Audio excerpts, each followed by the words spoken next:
Happy Friday. Brian Manning here with the weekly update. Let's get right to it. Monday this week was Labor Day. Office was closed. I hope everyone had a really wonderful holiday weekend. Tuesday of this week was a relatively quiet news day. Actually, a lot of this week was pretty quiet.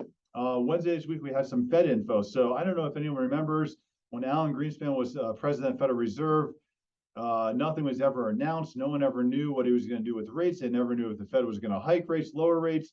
On the news, there was all these surveys about his briefcases and what was the thickness of his briefcase, and how thick it was dependent on what he was going to do with interest rates. And the world is so different now. Now the Federal Reserve has a mole.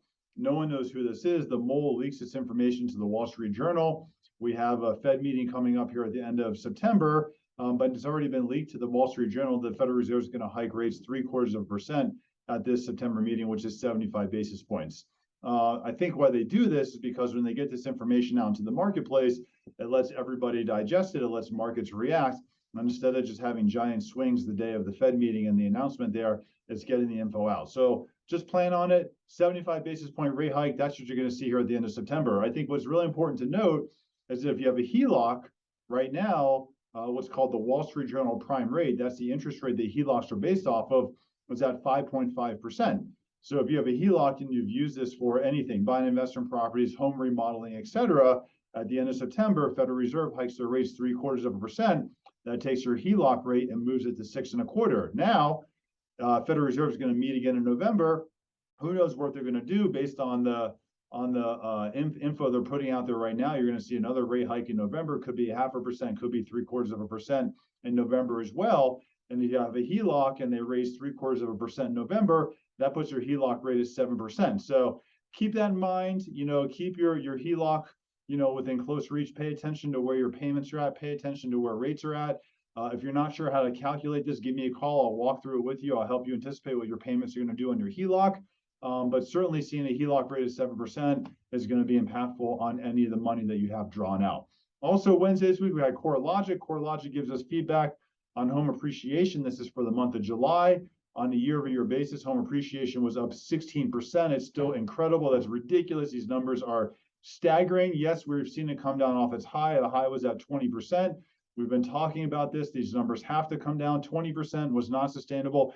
Even 16% is not sustainable. CoreLogic predicts going forward that home appreciation will be at 4%. That's pretty amazing. This is not a collapse in housing. If you see home appreciation work its way down from 20% per year and come down to 4% per year, that is not a collapse in housing. Just seeing a decrease in appreciation is very different than a decline or going negative. So you got to watch the media. Be careful what you're paying attention to, because seeing home appreciation come down is really good to see. Again, these numbers weren't sustainable, but 4% going forward, getting through the next couple of years, still makes homeownership worthwhile when you're looking at buying versus renting.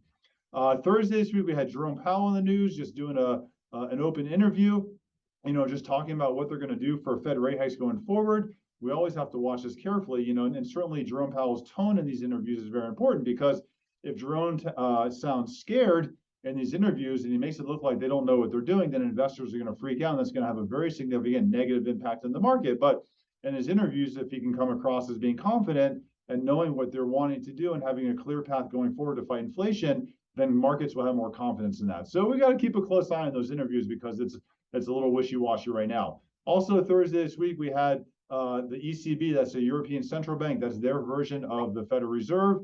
They hiked rates by 75 basis points. It's a little more than expected. Both the ECB and the Federal Reserve both have a lot of heavy lifting to do going forward. There's a lot of inflation to combat right now. They definitely have a tough job going forward, but that was the ECB did today.